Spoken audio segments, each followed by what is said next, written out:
Hello, everybody. My name is Valentin Komarovsky. I go by Val. I am stake pool operator for Cardano stake pool LEGA, and today is Thursday, April 7th, 2022, and this is the delegators call for our stake pool, where we talk about crypto, Bitcoin, recent news, as well as developments in the Cardano space.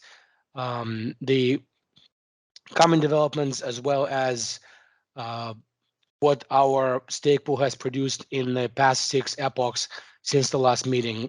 We usually hold this once a month. It's every Thursday, every first Thursday of every month at 7:30 p.m. So if this is your first time, welcome.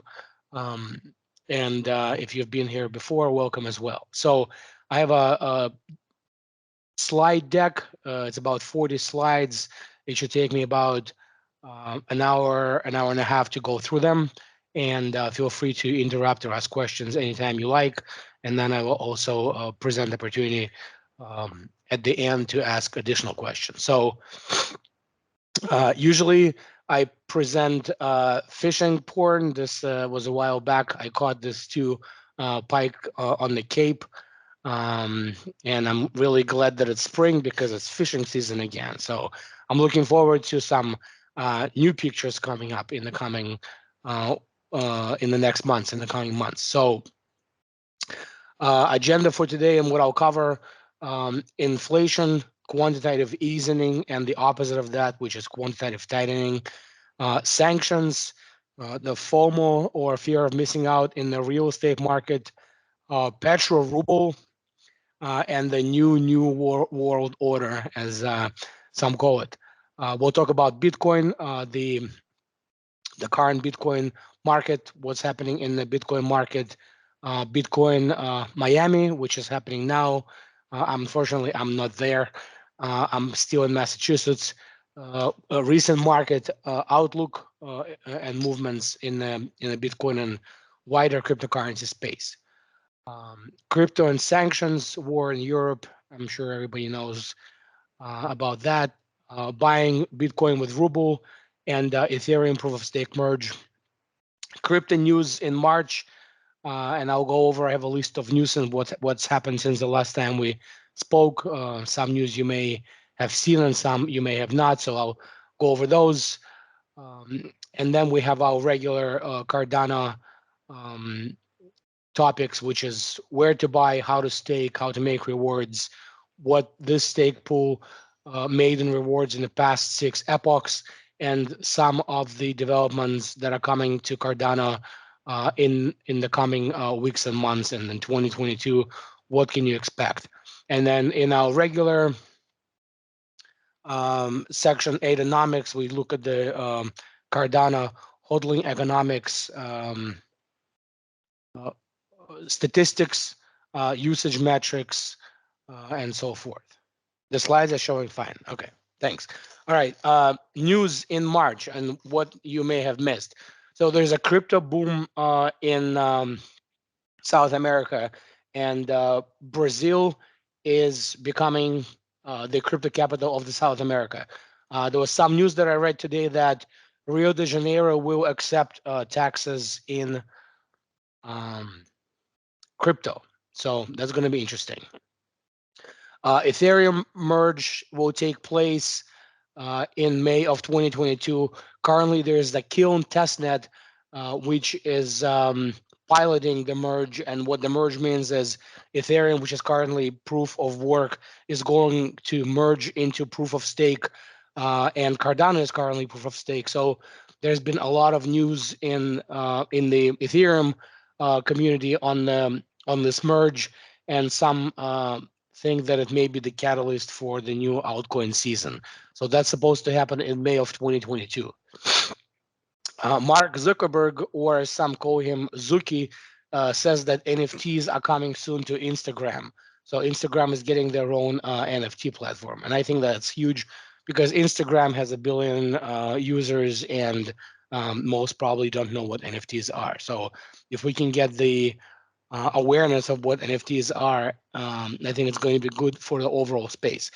Elon Musk buys 9% stake in Twitter. So hopefully he's hoping to unban some people that have been banned, and he's hoping to make Twitter a more welcoming platform. So that's very interesting. President Biden signs a crypto executive order calling for consumer protection and monitoring of illicit activity. So we'll look at what's in that executive order. I actually have the executive order here in the summary in one of my slides. So we'll take a look at what that means. Bitcoin Miami 22 is back. It's happening now. I can tell you who some of the speakers are. It's quite interesting who's coming this year. Grayscale Investments launches a smart contracts platform fund that includes Cardano. It's about 26% of it is Cardano, and there are a few $1 billion in that fund. So I think that that's huge for Cardano and the smart contract space overall. And I will tell you who else is in that fund. India passes a strict crypto tax law. Um, According to this new law, transactions will be subject to a 30% tax. So about India, there's a new development that has to do with crypto from India about once a month. And it goes, there's a wide scale between either banning or making it crypto for everyone. So there has not been one month where there has not been a some kind of overwhelming news about the cryptocurrency space from India. Crypto.com became an official sponsor of FIFA World Cup 2022 in Qatar. I think that's huge. Many millions of spectators will be watching, and they will see Crypto.com as the sponsor. So it's great for adoption. Crypto users in Africa grew by 2,500% in 2021, according to KuCoin report. Top Israel bank Leumi is set to offer crypto trading services to customers. If you've ever been to Israel, Leumi is everywhere, and it's a very widely used. My Israeli friends told me that this is huge. And ANZ became the first bank to adopt Australian stablecoin, Australian dollar DC digital currency. So stable coins are making their way through the ecosystem. So I have some updated stats on the M2 money supply. So the updated stat on the M2 money supply is we're at around $19 trillion in M2 money supply, which means everything that's in checking accounts, savings accounts, and short and long-term obligations by commercial companies. So the money printing is accelerating, and we also have the update on the Fed balance sheet, which just currently stands at $9.3 trillion. So this is assets owned by the U.S. federal government. In this week, there was an announcement from the Fed that quantitative tightening is coming, and that's the opposite of quantitative easing. So what the quantitative tightening means is Jerome Powell announced that the Fed is planning to sell 95 billion worth of QE assets, which are bonds, mostly commercial paper, per month, starting in April. So that's 95 billion worth of assets that they have to find a buyer for. And I am not sure who is actually going to buy those assets, because those are commercial bonds that have a low interest rate, of 1, 2, or 3%. So with inflation at 8%, you got to find somebody who's willing to buy an asset that's making you 2 or 3% per year, which means that you have to sell them really cheap to make that rate of return feasible, right? If you buy it cheaper and the coupon payment has a set price, then you get more money back. So they have to be selling it at a loss for that to make any sense. But we'll see how that's going to go. Last time they tried this, by the way, if you look at this chart here in 2018, 2019, there was an attempt to do some quantitative tightening. So the Fed at that point had a balance sheet of about $4.5 trillion, which is half of what they own now. And they've tried to sell some, and it caused quite a dump, I would say, in the housing market and in the stock market. So we'll see what happens. This is the consumer price index versus cost of shelter. So the most recent number on inflation is at around 8% in March of 2022. So CPI less food and energy. So food and energy has been the quickest cost to climb. But overall, so that's been 6.4%. But overall, of CPI, consumer price index of all items in the market, climbed to about 8%. And if you look at cost of home ownership or rent, so it's gone down from a 1.5 per year rate growth in 2021 to 4.3 now. The average in the past, let's say 5 to 8 years, has been around 3%.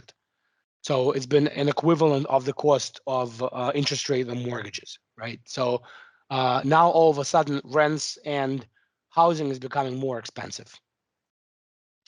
And this, if you haven't seen this, this is came out from Moody's. This is the current growth of home ownership in the United States. So right now in 2022, the current rate of growth of prices is annualized at 20%. And in 2021, it's been at average about 16, 17%. So the cost of houses for sale currently is appreciating at about 20%. So if you bought a house in the past, let's say 2 years, then you've made about your house is worth right now on paper about 30% more now than it was worth just 2 years ago.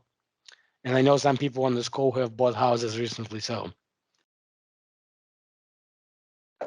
you've done well. But if you look at the historical raise, when we have this big pumps in price, last time was in 2006, 2007. People have FOMO'd in, which means fear of missing out. They have FOMO'd into buying housing, thinking that prices will just keep going up.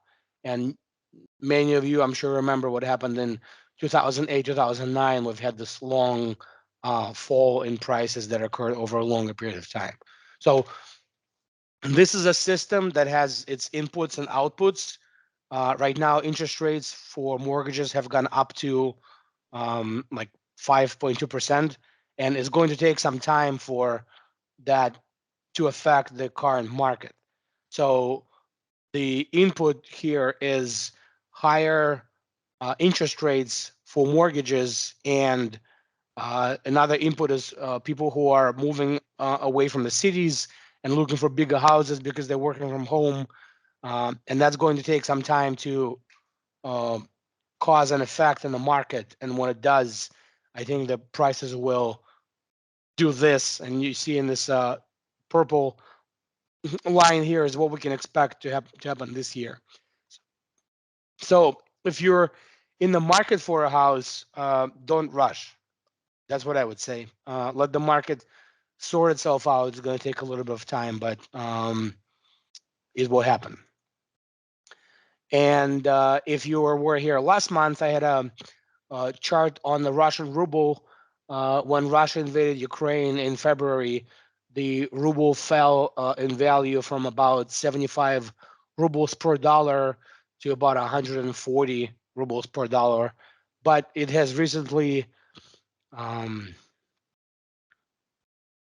sorted itself out, I would say. It came back to approximately where it was, and this is mainly due to announcements by Russia that they will only sell natural resources such as gas and oil to unfriendly countries, as they say, for rubles, but also the Russian central bank allegedly has been helping the ruble to recover by spending dollar and euro in its possession to support the ruble market. So we'll follow this. We'll see what happens.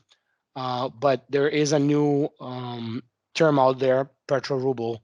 So it will be interesting to see what happens with that, because if there is a petro ruble and the countries such as Brazil, China, India um, use that for trade with Russia, then Russian ruble may emerge as a reserve currency in the world. So it will be an interesting development. Um, this is from Bloomberg. This is another one on inflation. So the current inflation that Bloomberg is reporting is just above 7%, and they're projecting that inflation will come down by the end of the year, and in early 2023 will be around 2.5%. So they're saying inflation is um, what was the term that Powell used was transitory. And this next one is also from UBS. So UBS is also projecting that inflation will come down to about 3% by the end of the year. So if that doesn't happen, if inflation remains high, then we can call their bluff. But uh, my thinking is that they're trying to calm down the consumers who are buying everything that they think is from gold to real estate that the consumer thinks will preserve the value of their savings, and the big players in the market are trying to calm down some of those consumers, stating that inflation is transitory. So we'll remember this next fall, and remember who told you that inflation was transitory. It will be interesting to see if that actually is supported by what happens in the markets. So, but this is what they're saying now. So in the news and what's happening right now, EU, the European Parliament, um, voted on hosted wallets initiative, and it hasn't made it into law yet because the EU is a very bureaucratic organization. It takes a while for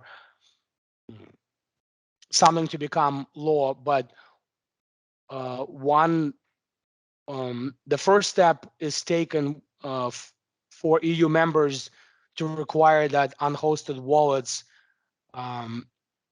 be sanctioned unless they provide KYC, know your customer, and any transactions above 1,000 euro are prohibited by unhosted wallets.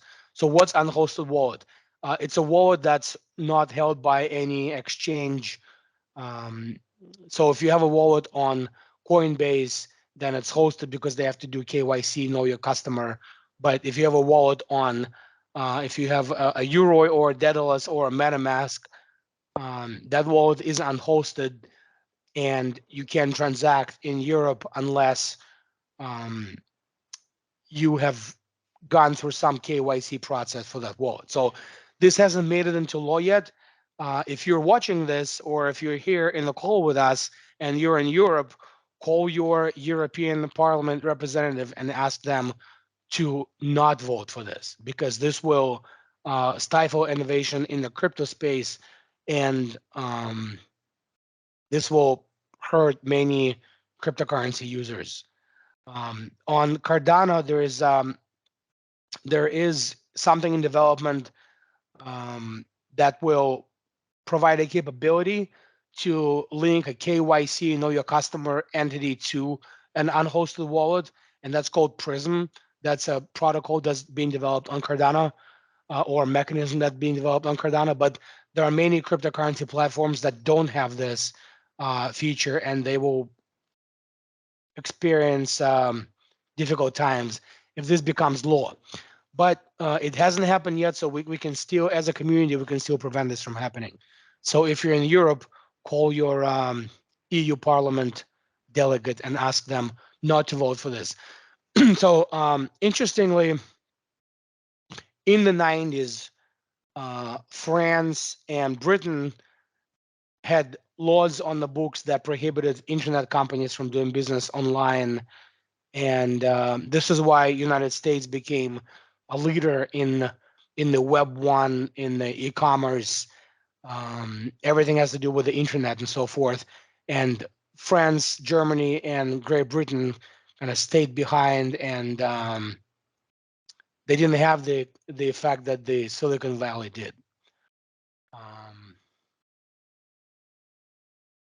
So it's in their interest to prevent anything that will kind of hold back the innovation. So we'll see what happens. Hopefully, this doesn't become law in the European Union. Next, Bitcoin Miami 2022. This is the yearly gathering of the cryptocurrency rich and famous. So this week, the speakers are Michael Saylor, the CEO of MicroStrategy, Peter Thiel, the founder of PayPal, Nayib Bukele, who is the El Salvadorian president. As some of you may know, El Salvador became the first country to make Bitcoin legal tender. And interestingly, Cynthia Lummis, who I like very much, she is a U.S. senator, and she will also be speaking at Bitcoin Miami 2022. So if you're interested in finding out more on the news and any developments that are going to be announced in Miami 22, stay tuned. In our next call in May, I will let you know what's been announced and who else was speakers in Miami, as they typically have someone who's a surprise speaker who they don't whose name they don't release. So Biden's executive order on crypto. This is interesting because executive order is only long enough to survive until the next president.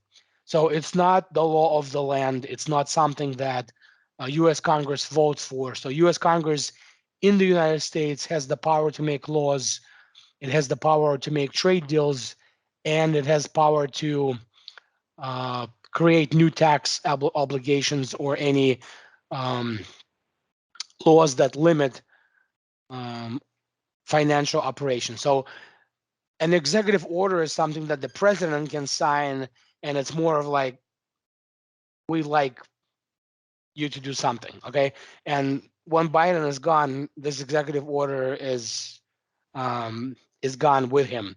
If you remember back to, so there's kind of a struggle. If you remember back to the first days of Trump, the first few days, all that he was doing is reversing executive orders that were signed by Obama. Okay, and vice versa when Biden became president, the same thing happened. So, but anyways, there was a lot of fear about this executive order because it looks like Biden has about 3 and then some years left with us. So there was a lot of fear in the market about what will be in the executive order. So let's see what's in there. Protect U.S. consumers, investors, and businesses. Encourages regulators to ensure sufficient oversight. Okay, encouraging. Protect U.S. and global financial stability and mitigate systemic risk. So this would be identity for digital assets. So this is also encouragement. Great. Mitigate the illicit financial and national security risks posed by illicit use of digital assets. So Janet Yellen looked at this and said, the illicit use of digital asset is minuscule, because privacy coins are a very small fraction of all cryptocurrencies in this space. So it's irrelevant for the most part. Promote U.S. leadership in technology and economic competitiveness. Okay, so that's big. if they can actually help some cryptocurrency companies that are in this space navigate some of the government hurdles, then that would help United States become the center of innovation. Support technological advances and ensure responsible development. Um, Concrete steps to study and support technological advances in the development, design, and implementation of digital assets. So that's something that I would welcome if they actually try to help um, companies that are developing in the space. And then the last but not least, explore CBDC, central bank digital currencies. So this is an executive order to research the potential use of United States central bank digital currencies. And this is interesting because there is also a bill in Congress circulating that's aimed at prohibiting the use of central bank digital currencies. And the reasons are is that if the United States adopts central bank digital currencies, then it will be an instrument to control all money uh, that's or all coins that are in someone's possession, and they can be seized, they can be frozen, they can be sent or received, they could be bailed in, and a bail in is something that happened in Cyprus in 2011. The government said, we're broke, we're going to take 10% of everybody's money. So that's called a bail in. So the government could bail in the economy by taking your money. So we see that there's an opposing force from the administration to research central bank digital currencies, and there's an opposing force in Congress to prohibit central bank digital currencies because um, with CBDCs, the government knows exactly how much money you have in that wallet. They can freeze it at any time, which is something that happened to Afghanistan when the Taliban took over. The U.S. government took over their funds, basically in the central banks of Western countries, and the same thing happened in Russia. Russia had about 600 million in foreign reserves in um, European and American banks, and the governments of those countries arrested about half of those funds. So with central bank digital currencies, they could do that very quickly and decisively. So um, it's part of the executive order. It doesn't really mean anything, but the fact that it's on the radar, I think, is important, and we should follow what happens with it. Next, updated stock to flow model from Plan B. For those who don't know Plan B is a personality on Twitter with about a billion followers, literally a billion followers, um, who developed this model called the stock to flow model, and it's the historical and expected price of Bitcoin um, based on Bitcoin in circulation and Bitcoin being added to circulation uh, in conjunction with the Bitcoin halvings. So this rainbow on the bottom represents the number of months until next halving, and the Bitcoin halvings, they occur every 4 years. So the last one was in 2020, and the next one is in 2024. So right now we're actually about a halfway into the next halving, which will occur in 2 years. So the previous halving in 2020 accelerated the price from about 10,000 into the top was 60 something thousand, 66,000, and now we're in this 40 to 50,000 range, I would say. Um, and the color currently is this greenish pattern. So as we get to the next halving in 2024, it will get to yellow, red, and then yellow. And um, the estimation by the Plan B stock to flow was that we should be at around 100,000 USD per BTC by sometime in 2020. So we're currently under that. But you can see historically that in 2018, about 2 years after the halving, and in 2014, about so this was in 2016 and the first ones were in 2012.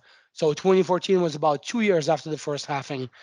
So we were above his expectation of $1,000 in 2014, and then above his expectation of $10,000 in beginning of 2018, right? But right now we're below.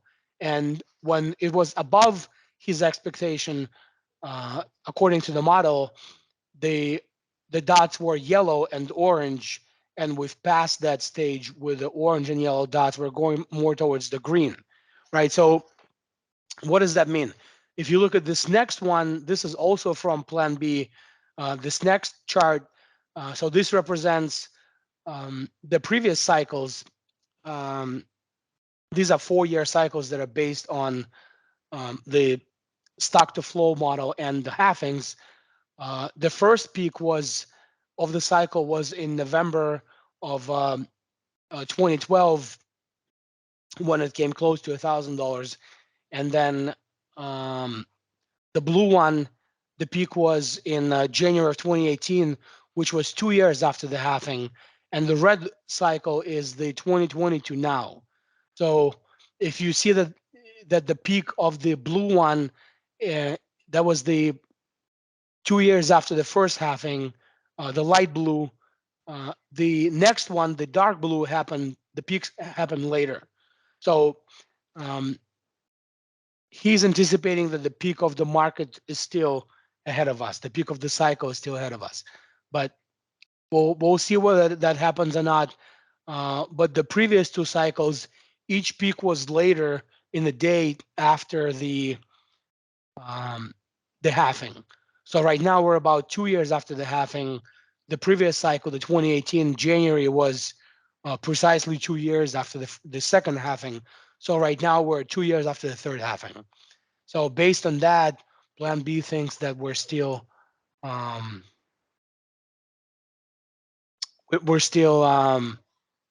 due for a market peak. So somebody put in the chat, executive orders stay in place unless the next president specifically resends it. Yes, that's exactly right. So we may see that the next president is busy the first few days in office rescinding all the previous executive orders. So that might happen. It has happened before. I'm assuming that will have to do with who the next president is. So this came out from Glassnode, and the Glassnode is a company that produces infographics about current on-chain analysis, which means who's buying, who's selling, who's holding. So recent supply versus supply that's a long-term supply. That's orange. So what's in the orange is the number of wallets that held Bitcoin for more than 1 year. And we can see that that amount dipped just below 55% in mid 2021 when the prices were hitting all-time highs around 50 to 60,000 USD. And right now we're at about 63, 62%. So it's been climbing as prices have come down from all-time highs, and we're in the $45,000 range, let's say, in the 40,000 something dollar range, right? So what that means is that at these prices, the holders are holding for longer periods of time. So we're in the accumulation era again.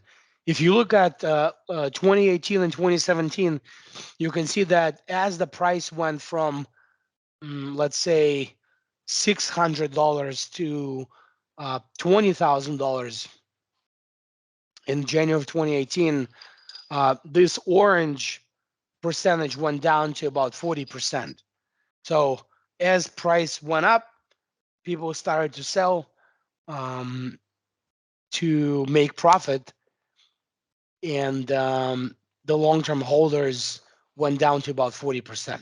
So now the long-term holders are about 60%, which was 62, 63%, which was similar in 2020 when we saw the big appreciation from about 14,000 in November of 2020 to, I think we hit something like 40,000 in January of 2021. So if this is any indication, you may think about holding a Bitcoin now to see what it hits next.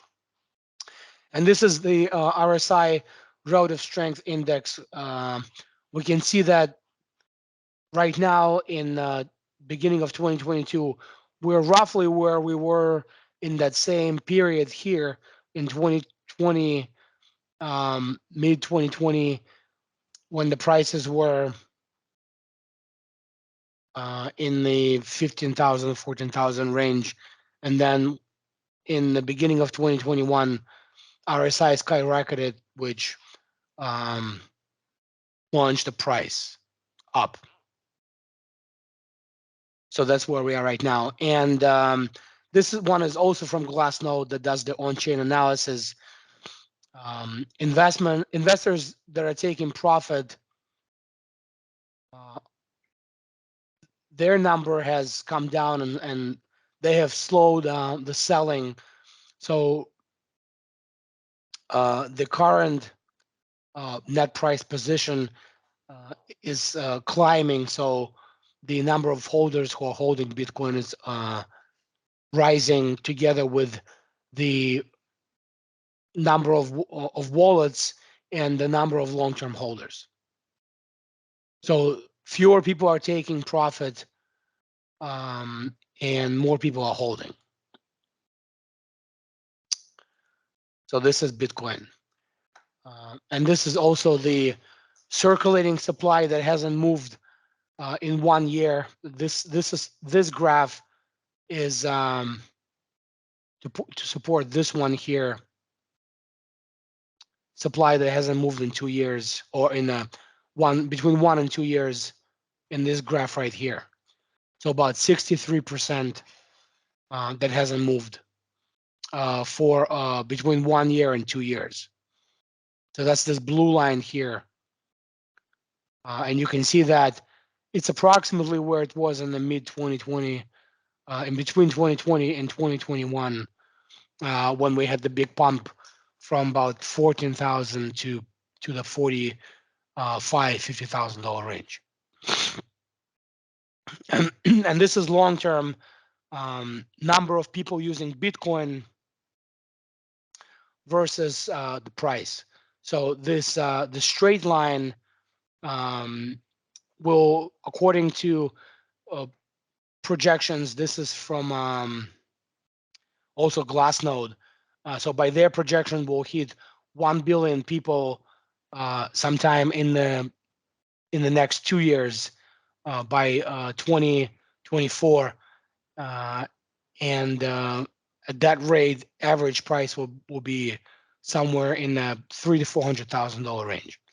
But it's kind of a straight line for adoption versus the price that has some ups and downs. That's the price is more susceptible to market cycles, right? So, but there is more adoption happening, and there are approximately 1.2 billion users right now. I'm sorry, 1.2 billion users by 2024, 2025 is what's the projection.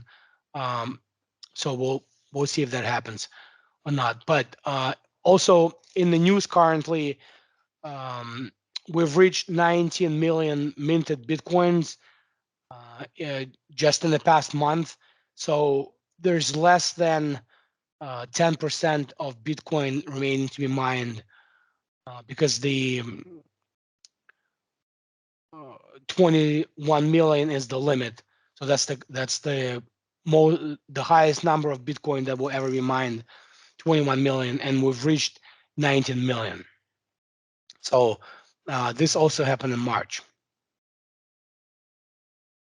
So this is also having to do with the halving and mining the 19 million Bitcoins. After the first halving, which occurred in 2012, half of all Bitcoins were mined. And in the second halving, 75% of Bitcoins were mined. This was in 2016.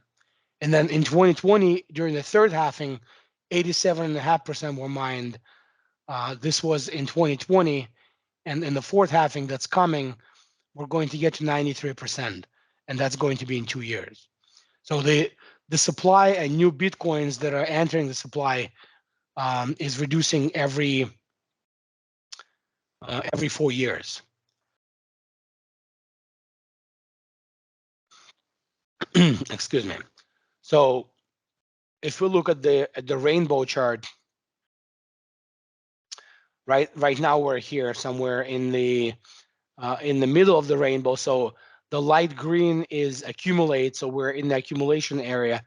If we get to let's say later this year we get to 100 to 200,000, will be in the sell and FOMO area. But I know it feels like we won't get there. But if you remember, end of 2017, beginning of 2018, and also 2013 and 2014, we have been in that area before. So we have been in the FOMO and seriously sell area.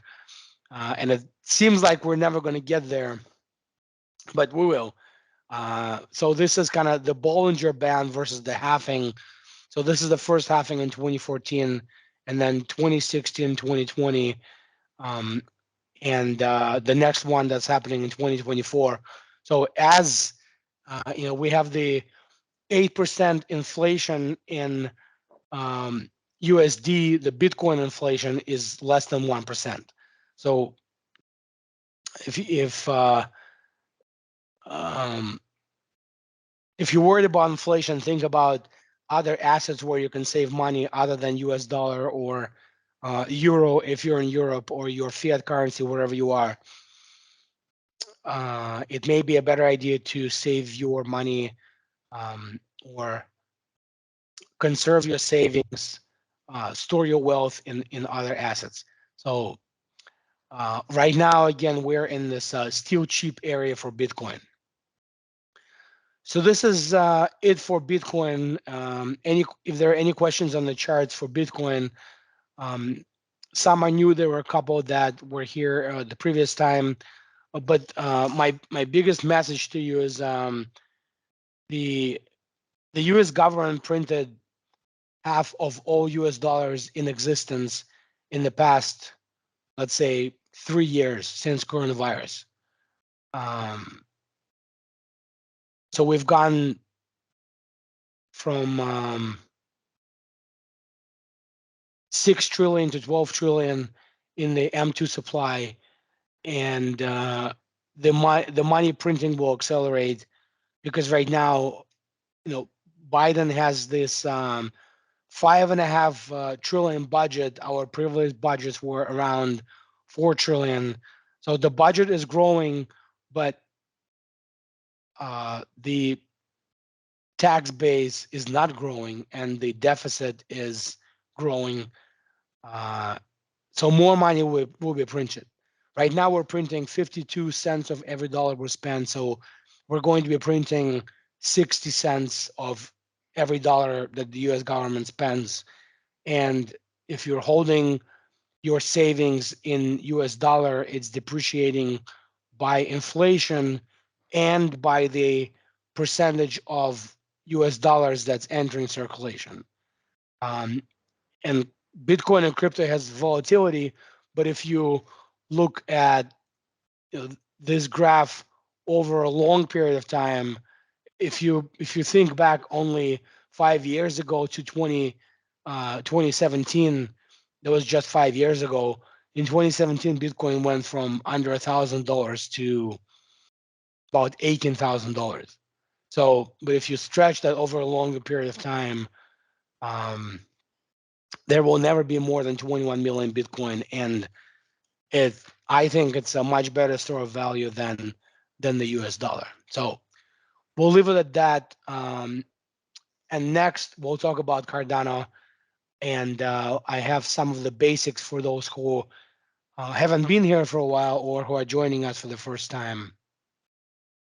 I have some basics for um, Cardano economics, stake pool, roles, and concepts.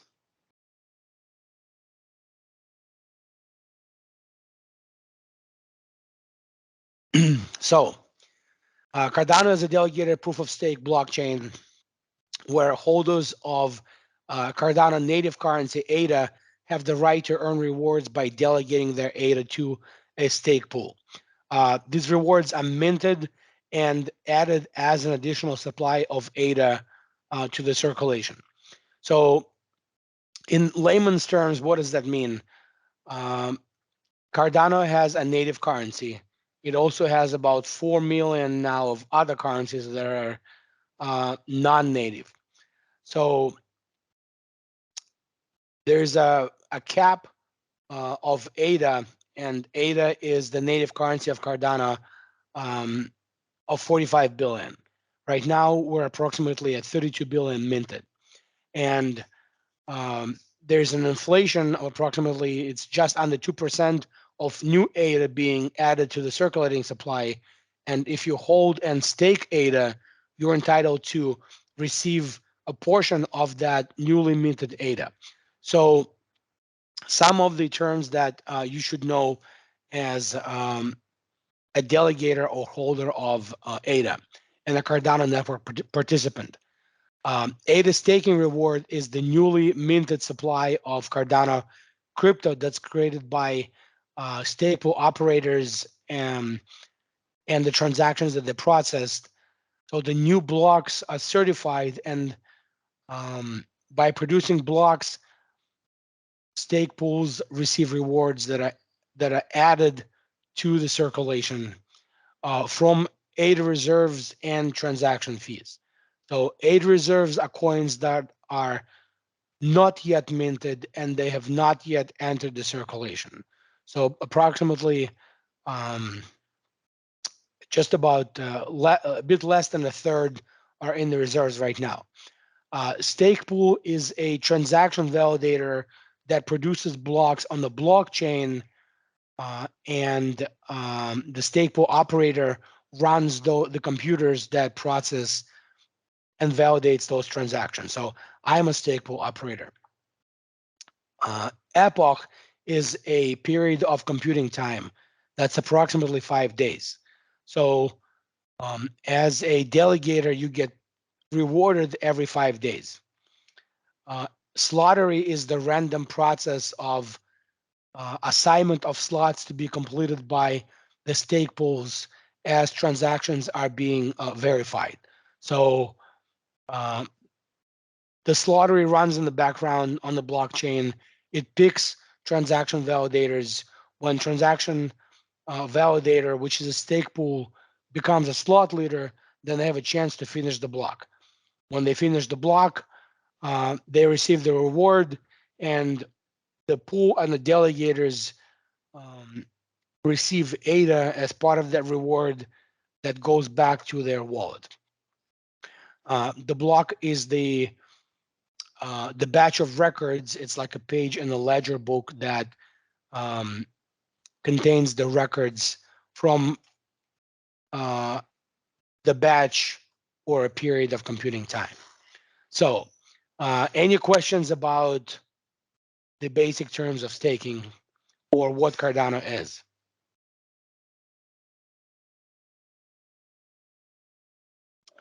Okay. Basic monetary properties. So the circulating supply of ADA right now is 33.5 billion. The total or maximum supply of ADA is 45 billion. So there will be never more than 21 million of Bitcoin, and there will never be more than 45 billion of ADA. So why 45 billion? Charles says that 46 billion was too much and 44 was not enough. So that's why they went with 45 billion. Reserves in March were 11.4 billion and 23.6 billion are staked. So right now we're roughly at 72% staked, and inflation is less than 2%. So that means that less than 2% of existing ADA are added to the circulating supply. This is versus 8% that's right now we have with the US dollar. So those are kind of the basics of Cardano ADA monitoring properties. Questions on this? No questions. All right. So Grayscale. For those who don't know Grayscale, okay, Voyager pays, this is a question. Voyager pays about 4% for holding BTC. Is there a better option? I don't know, but I know who you are, and I will send you an invite for Celsius. So I think Celsius pays between 4 and 5% on Bitcoin. There is also a limit. I think it's a certain percent Celsius pays. Well, actually, let's take a look. This is a good question because on Celsius they don't have the same rate all the time. So if you go to Google and you Google Celsius reward rates or Celsius current rates, let's take a look. Crypto yields.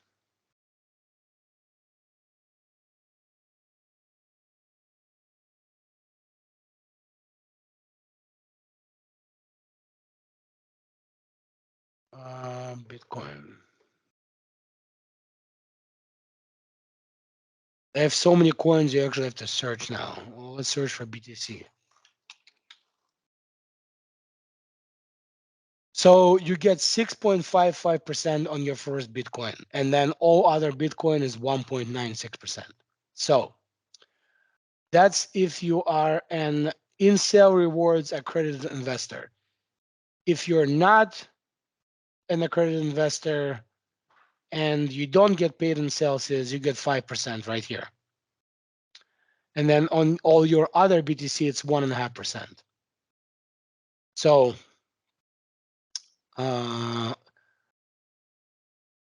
that's to answer your question. So it's a little bit better than 4%. I suggest you kind of do your research. I have some Bitcoin in Celsius, but I also have some Bitcoin in other places. One that has been pretty good to me is Nexo.io, or we can look at what their rates are.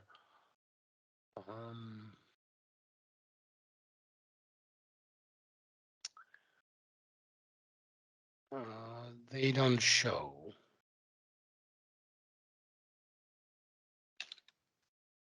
We're struggling over here.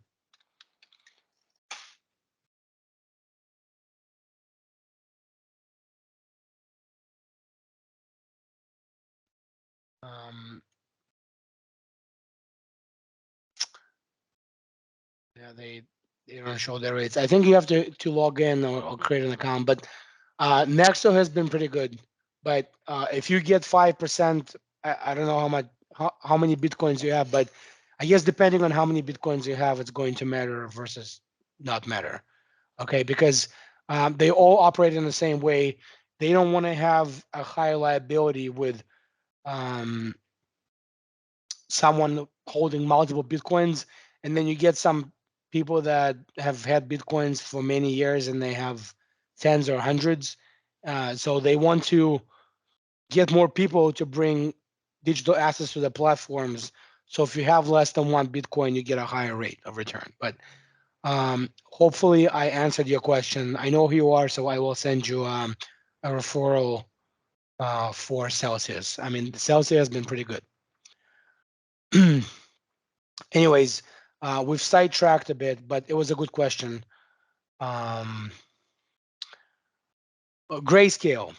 Let's get back to Grayscale.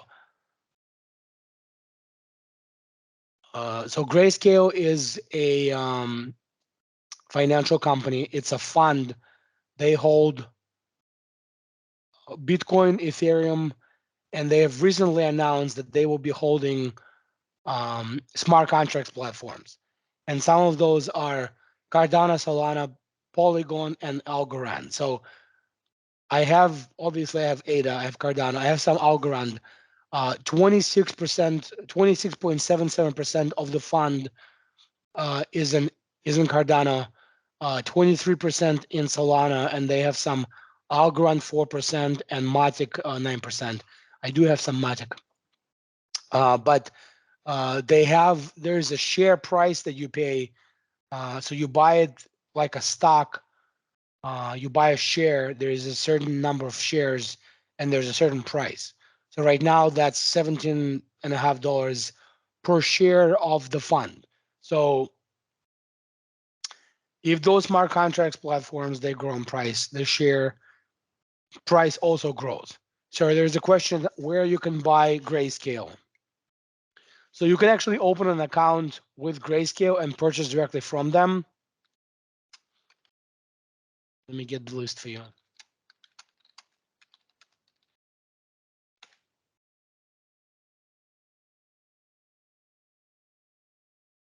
So you can buy it on FTX.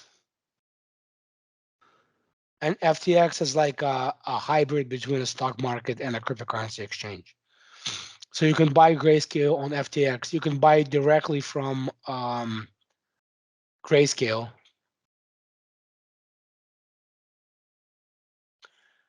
And you can buy it through Barron's, Robinhood, or there's one, the owner of the New York Stock Exchange. I don't know if it happened or not, but they were supposed to start offering a Grayscale. I can research that for you and get back to you, but Grayscale is available to institutional buyers, and that's the big win for the cryptocurrency space, is that there's a number of institutional buyers who can buy Grayscale shares directly from Grayscale. But also FTX and Backed is the one I was looking for. There was some announcement that you can buy Grayscale through Backed. I don't know if it's materialized, but I know that it's been announced that it's in the works. So I hope that helps. So what's building on Cardano? About 34% of platforms that are building, about 34% of projects that are building on the platform are NFT collections, non-fungible tokens. So there are 517 projects that are currently building on Cardano. Last time we met, I think it was 400 something. So that number is growing. 6% DEXs, incubators and launch pads, DeFi platforms, gaming, wallets, and marketplaces. So there is also an Ethereum virtual machine that's now available on Cardano, and you can transfer your project if it's running on Ethereum right now to run on Cardano. So that's something that's now available. It's been in the works for a while, but it's available now. So next month we meet. This number will hopefully go up, but we want more projects to build on Cardano. And if you look at this is total value locked smart contracts that were released in September. Right now there are $225 million worth of smart contracts locked on Cardano. So what does this mean? This value is in US dollars, and there's a smart contract that locks that value. There's an agreement to hold that value. It's either escrow or somebody is doing a landing transaction with ADA land, or there's an NFT transaction where one party drafted a contract, another party agreed to it. They locked up some amount of ADA to be held in the contract, and that's the total value locked. So all of those contracts that hold smart contract value via escrow or NFT or something in a gaming platform or something in a collateralized obligation. So the value of that has risen to $225 million. And this is just within the past 6 months.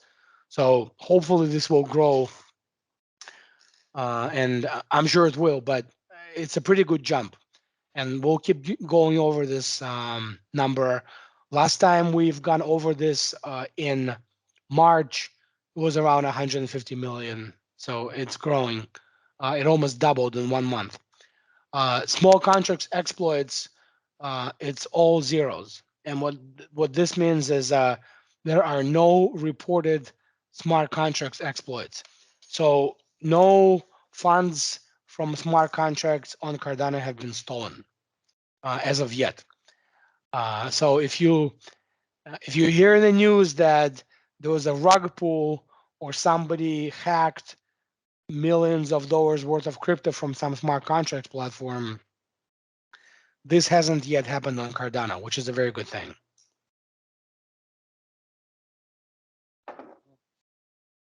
So hopefully the locked value will rise and the smart contracts exploits will remain at zero. That's our goal. Now this next one, this is a price chart of Ethereum in 2016, 2018. So it went from a dollar and 77 cents in beginning of 2016 to about 16 bucks in April, March of 2016. And then it had this really long struggle here where it stayed around 10, 15 bucks until about beginning of 2017, right? So imagine Ethereum, which is at 32, $3,100 right now. It was at 10 bucks. And then you know what happened next. So between January 30 of 2017 and January 2018, in 1 year, it went from, well, let's say 15 bucks to about $1,400 in 1 year. So look at this chart, and this is ADA right now. So we went from, let's say, 10 cents to around $3, and now it's been coming down a bit, but we've hit this, let's call it support and liquidity level around 75 cents, and it's come up to $1.20 instead of $1.10 right now. But this is a similarity between Ethereum. A few people on Twitter have pointed this out, so I decided to add these slides. Similarity between Ethereum in 2016 and 2018 versus Cardano in 2020 and 2022. So if you're discouraged over the price action in the past 6 months, let's say, I'm sure higher prices in USD terms are coming. But then again, there will be unlimited number of US dollars printed. I can assure you of that. And you will never have more than 45 billion ADA. So I'm not sure if pricing anything in US dollar is going to make sense in the coming years, but we'll see what happens. So where do ADA rewards come from? 75% comes from reserves. So the amount that's held in reserves is slowly making its way into reward. So 75% comes from reserves, 25% comes from transaction fees, and that makes a block reward. And the block reward is what the delegators get paid. So the stake pool and delegators get 75% of that, and the 25% goes into treasury. So the treasury, if you ever looked at the fund, the Cardano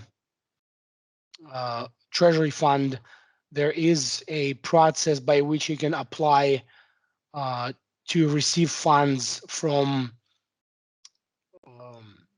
from the treasury, and there's a voting process. If you submit your project, then it gets voted on, and if you win, you get the funds. Um, so that's 25% of the rewards, and 75% go to stake pools and delegators. So when the reserves are depleted, go to the slide. What will happen? So I think it's important to note when that happens and how much will be in reserve. So the depletion process will happen very slowly. In 2021, there was 12 billion in reserves.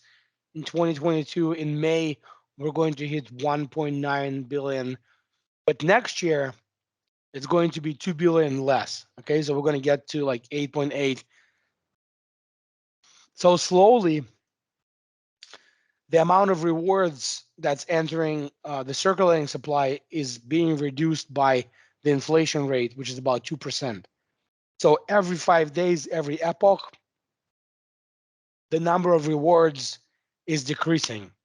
So eventually, this kind of fall here in reserves coincides with this fall in rewards. So this is rewards by year. Um, so in 2021, 3.3 billion in rewards. 2022, 2.1. Next year, 1.7, and it will fall. So it's going to be a gradual process, but the reserves, the last date of the depletion of reserves is in the year 2140. But the last day when there is like a full ADA that's paid out in rewards is somewhere in the 2180s, so 80, 60 years from now. So it's a very gradual process, and when there are no more rewards, there won't be any more ADA coming into circulating supply. So what's going to happen is only this transaction fee portion will be paid out as block rewards to delegators. That's what's going to happen. But it's a very gradual process to get there. So I tell people if you own ADA and you don't stake it, you're losing your rewards, and those rewards may not be worth a lot to you now. You may think, oh, I'm only going to make a few ADA um, per epoch. But if you go back 10 years to 2012, people were only making a few Bitcoins per Bitcoin um, reward cycle. And they weren't thinking about it back then. But now, the Bitcoin reward cycle was also in days, and they were getting a few Bitcoin. Well, those few Bitcoins now, they're worth a lot of money. How many percent you Yes. get an interest in staking? Okay, good question. Let's take a look. So you get paid in ADA. So if you go to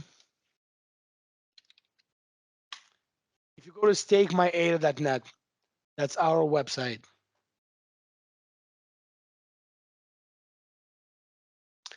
You go to About Staking and you click on Useful Links.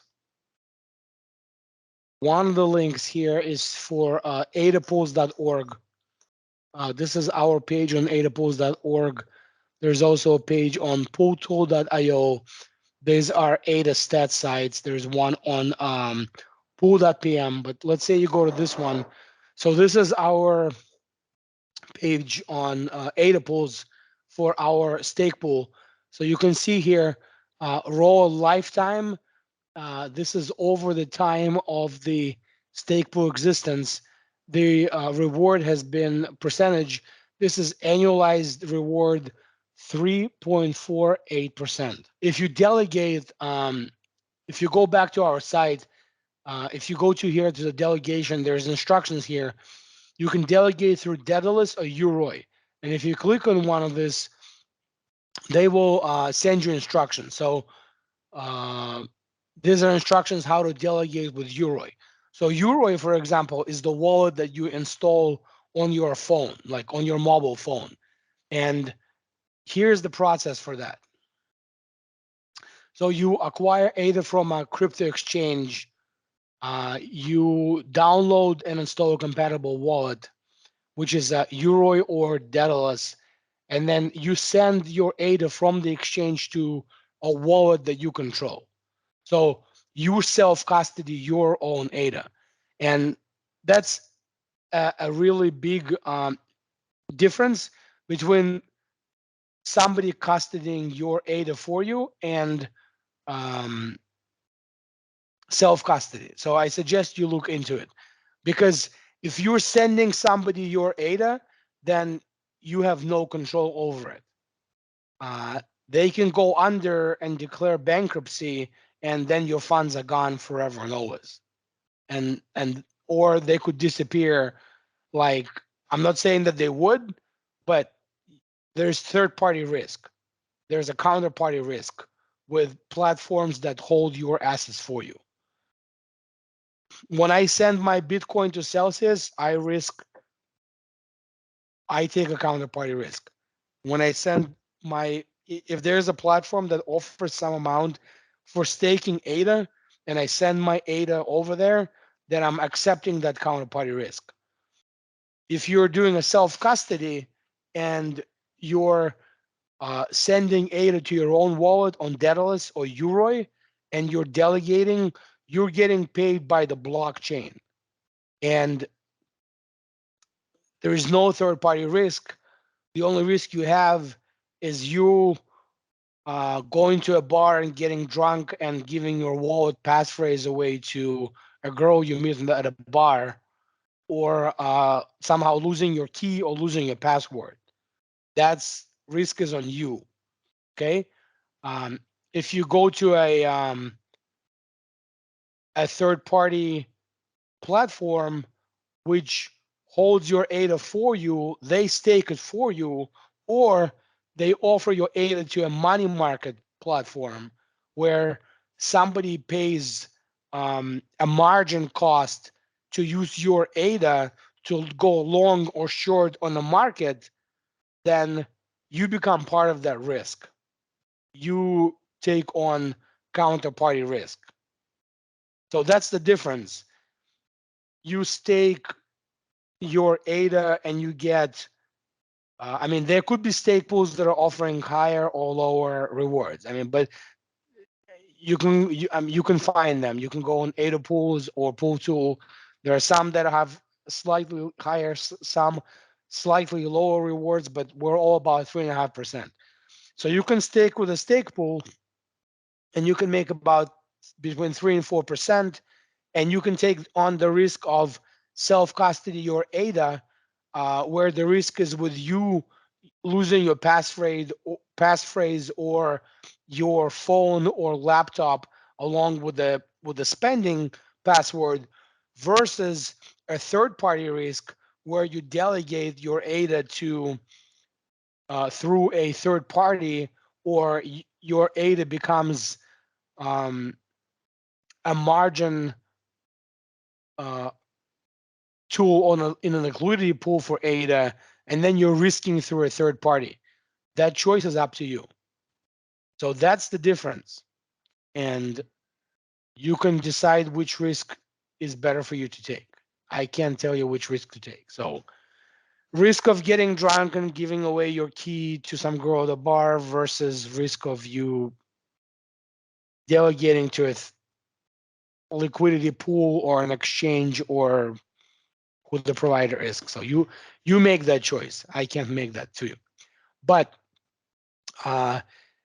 if you're doing the self-custody through a Uroi or Daedalus, this is the process here. Here are the 5 steps again. You acquire ADA from a crypto exchange. You download and install a compatible wallet. You send ADA to your wallet, and then you delegate your stake from your wallet. And then you grow your stake. You receive your rewards in your wallet from which you delegated. So that's the process. Any questions on this process? My lifetime, okay, somebody's putting something in the comments. My lifetime ROS, which is return on stake, is 3.8%, and I have full control of my ADA. LEGA stake pool rules. Okay. Well, thank you, sir, for that. I appreciate that comment very much. Again, the way, and we're going to look at this, we're going to look at some rewards. Let me finish with the slides, and we're going to look at some more rewards, because it takes a longer period of time to average out. This is how proof of stake works. So we have some proof of stake economics coming up. Let me just get through the next 2 slides and we'll get to it. So the delegation cycle and why it takes 20 days approximately for you to start receiving rewards. So it takes 4 epochs, or again, approximately 20 days for you to start receiving rewards. Why? Well, let's say you purchase ADA, you send it to your wallet. In your epoch N+1, you stake your ADA in a wallet, and a snapshot is taken. Then in epoch N+2, the blocks are produced. In the third epoch, N+3, the rewards are calculated, and in epoch N+4, the rewards are paid out.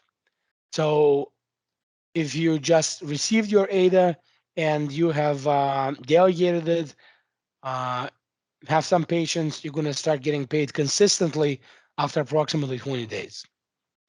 And this is why it takes some time, is because you get paid in the future epochs based on the snapshot that's being taken at the next epoch turnover. So there is no action needed on your part. So let's say if you go to adapools.org, and here in the search you type LEGA, you can see the stats. So right now, so I'll go over the stats. So live stake is what we have currently in the pool, but not accounted for in the current epoch. So as people are adding and removing ADA from the stake, this is that amount, 4.543 million ADA. Active stake is what's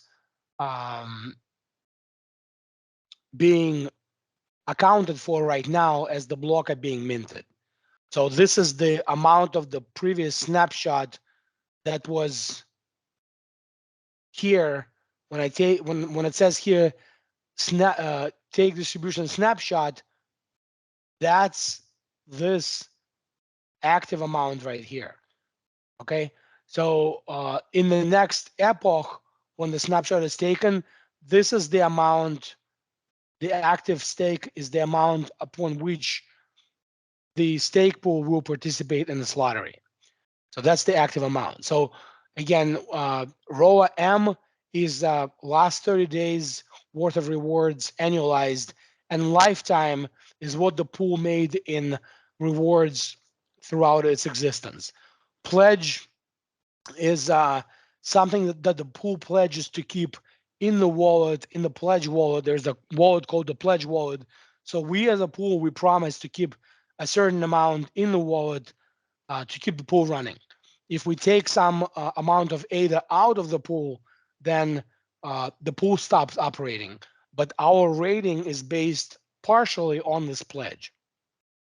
So margin is 2%. So this is um, what we keep a stake pool operator from the ADA that you make. So if you make 100 ADA in rewards, we keep 2% of your rewards. Okay, so this is why we run the pool. This 2% that we make. So there are some pools that take 5%. There are some that take 1%, but there's also a fixed cost. So some have a higher margin, but they have a lower fixed cost. Some have the same fixed cost but a lower margin or a higher margin. They decide. So when we register the pool, we decide this. So fixed cost is something that we subtract from any ADA rewards every epoch before the rewards are paid out. So if the pool made 10,000 ADA, the 340 is paid to the pool before anybody get paid. If we make 0 blocks, we make nothing and we pay this 340. So this is the fixed cost of what it costs to operate the pool. So the fixed cost is what we pay to run the servers and so forth. Um, so estimated blocks in the epoch over here, that's 4 currently, is what we are expected to mint based on the amount of ADA that's in the pool in the active stake. So that's how this expected number is derived. So it could be more, it could be less. So our currently in the current epoch, we made 3 blocks. If you go to pooltool.io and you type in LEGA in the search here in the home, you get this. And if you click on epoch, you get this listing of the epoch. So the current epoch is 331, and we made 3 blocks. The previous epoch 330, we had 6, 329, we had 3, 5, 3, 3, 2, 2, 1, 8. So this number is random, but it's roughly based on this, the amount of ADA that's staked in the pool. So, and if you look on return on your stake, then the last epoch was 5.89%, and then you have 2, 4, 2, 2, 1, 1. So this is a variable return rate per epoch, but per, like, you can get per the last 30 days is up here, and from life of the pool is just below here. And that's because this is how proof of stake works, is you have to keep staking over a longer period of time to have this make some kind of an average return. somebody sent an email asking what's happening in this year for Cardano in 2022. What can we expect? So right now we're in the Basho, which is a scaling era, and the developments have to do with scaling, speed, and increasing the amount of transactions that the Cardano blockchain can process. So developments in 2022, we just went through an increase in block size. This was in the past few weeks. So there's a process pipelining change that's being made now where you can have multiple processes that are threaded in the transaction pipeline. Improvement in inputs endorsements and memory optimization. So that's something that's being worked on now. And then later this year, sometime this summer in June, July, right now slated for June, Hydra is coming. And Hydra is the scaling protocol for Cardano. So some of you may know like Matic or One, which are layer 2 for Ethereum, which are scaling protocols for Ethereum. So Cardano has something like that that's built into Cardano. It won't be another asset. It's not going to be another platform. We're going to have scaling for Cardano within Cardano, and it's called Hydra. And that's a development that's coming in June, July of 2022. So, and Hydra will offer off-chain computing. So some transactions that are being processed can be processed offline and then put on the blockchain. And there are also state channels for layer 2 processing. So that means that third parties or other parties can communicate to each other to process transactions on a peer-to-peer basis. So let's say there's like ADA land, which is a peer-to-peer lending platform. They can run transactions when Hydra is active within their own platform for lending transactions and then record them on the Cardano blockchain. So that's coming later this year, and that's what Hydra is for. So currently, if we look, this is from ADAnomics. This is the next and final section for today. The average blockchain load on Cardano has been around 80%. So we're reaching that threshold where performance is being maxed out or close to being maxed out or running at 80%. So we're looking forward to the scaling on Hydra to bring on more distributed applications, more lending platforms, more NFTs, and more applications and so forth. So other metrics from ADAnomics, tokens that run on Cardano blockchain. There are 4 million plus other tokens that run on Cardano. And if you may have heard of something like, there is a Husky token, which is like the doggy coin of Cardano, if you heard of it. That's one of those tokens. Space Buds, that's another one. So there are 4 million different tokens that run on Cardano, which is pretty cool. Trading volume is up to $49 billion currently. Stake percentage, 72.5% of all ADA in circulation are being staked. The other 28 or 27.5% are not receiving rewards because they're not staked and they're out there somewhere on exchanges or in somebody's wallet who is not staking them. Wallets, we just crossed 3 million wallets sometime in, I believe it was January. So we've gained about 200,000 new wallets. We're at 3.2 million ADA wallets right now and growing. There's something like 3,000 new Cardano wallets every day. Transactions, 300,000 transactions per day. 300,000 payments per day, 100,000 transactions per day. That's where we are. Wallet statistics. So average ADA per wallet, this actually jumped to 21.5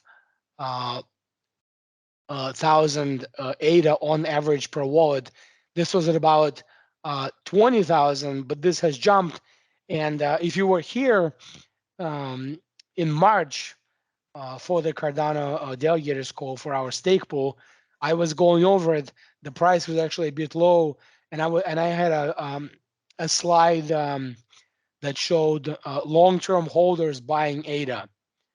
And if you are interested, you can look it up on YouTube. But in March, there was a period when the price went down to like 95 cents to $1, and there was a huge inflow of liquidity purchasing ADA. So that's why we see this jump in average ADA per wallet, I believe, is because the long-term holders were buying ADA. So ADA stake percentage, 72.5%. New wallets per day, 3,000. So any question on the on the wallet stats for ADAnomics, new wallets and so forth. This next one is what's being built in Cardano and where the value is being looked up. So these are different platforms that run on Cardano. These are the most used dApps. So right now we have on the bottom this snake, I would call it, represents the total value locked in Cardano smart contracts. So we're at it's gone up as high as $250 million.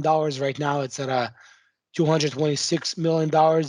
This is, of course, is represented by our current ADA price. Um, so what's holding value? Uh, Min swap, Sunday swap, music swap. These are all platforms that swap tokens. These are decentralized exchanges. So the color like Min swap is most widely used. So Min swap and Sunday swap, they hold majority of the value locked. So what that means is they're swapping tokens.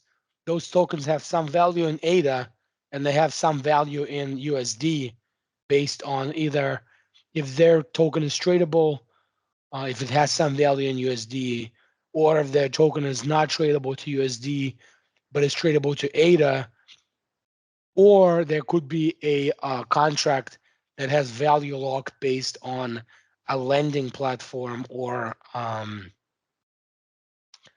escrow. So the dApps are here on the right hand side. That's MELD, Muesli Swap, and some of the other ones. So MELD is the largest distributed app on Cardano right now. And on the left hand side, the decentralized exchanges, the largest right now is MinSwap, and then SundaeSwap is the second largest. So that's the value of the smart contracts locked. And again, smart contracts started just in September on Cardano blockchain, so we're still early. We're approximately 7 months, 6 months into that. So this will grow. And then this was put together by the ADAnomics team, and this is the largest wallet. So if you were here last month, I had something similar on who is buying ADA. The largest wallets are the ones that are buying ADA at lower prices. So 1% of the wallets has 186,000 ADA on average. If you have 22,000 ADA, you are in the top 2 to 5%. If you have 8,000 ADA, you are in the top 10%. And if you're in the if you have 1,500 ADA, then you are in the top 25%. And then the majority of people either have, so about half the holders have 200 ADA on average. So this has changed, and what we have seen is the largest holders of ADA have become larger. And this is, I mean, it's good for people that are in the know, but it's unfortunate because I hear a lot of complaints from people on Twitter, and those that are complaining that the richer are getting richer and the poor are getting poorer. But the reason why the richer are getting rich is because they stomach turbulence and they purchase when blood is on the street, literally, and they purchase from those who sell. And they hold long term and they accumulate. So there was some suffering in the crypto space with the war in Ukraine and the Fed announcements of tapering and changing the monetary policies and so forth. But we can clearly see that the bigger fishes in the ocean are buying more ADA. And I will leave it at that.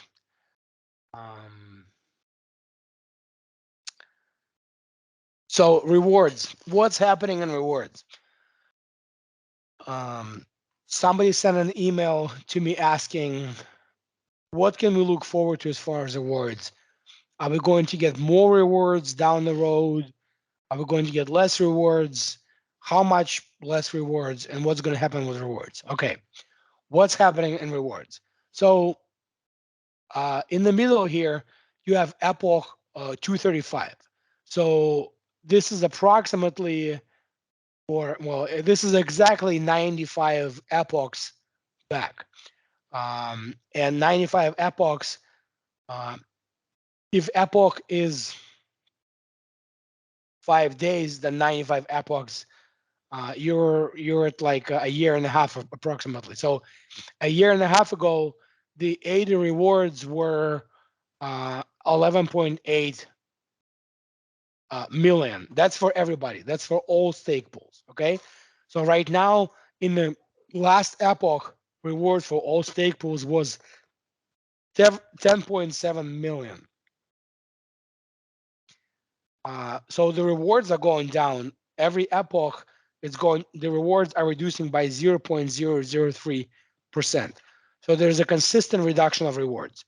But a year and a half, those higher rewards were worth 1.8 million ADA. Right now, in the last epoch, the rewards shrunk, but they're worth 12.9 million USD. So this is due to the price appreciation. So if you look forward another year or year and a half, if you go back to this is for the person that asked this question specifically, but everybody can learn something from this. If you go back here to rewards by year, you can see that rewards are shrinking, and the first few years, the reduction is a higher reduction than the coming years. So in the next, let's say, 5 years, the reduction is at a 3 times higher rate than the reduction 10 years from now. So the amount of rewards that you're getting is being cut quicker. So this year, you're going to get overall, the whole community is getting 10.9 billion. Next year, 8.8, and then 7, and then 5.6. So the chunk that's getting given out is getting smaller and smaller and smaller in rewards. And that's happening in every epoch. So from the person that asked this question, this is the last slide actually. You can see the blue line here, the rewards in ADA are going down based on the inflation rate of 2%. So every 5 days as we get to the new epoch, the rewards are shrinking, but your ADA is being used to produce those rewards. So if you keep your ADA in your wallet, you will keep getting some consistent rate of rewards, but overall the rewards for all stake pools will be reduced. And this will continue until the year 2142, when last ADA will be minted. So hopefully that question is being answered for that person. You can clearly see the difference if you compare Epoch 235 to Epoch 329. So any questions on this, on the rewards, the shrinking of the rewards or the inflation on the Cardano blockchain?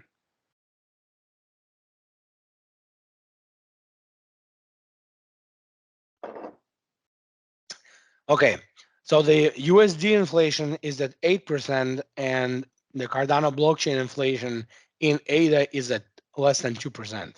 So remember that. And I'll leave you with that thought.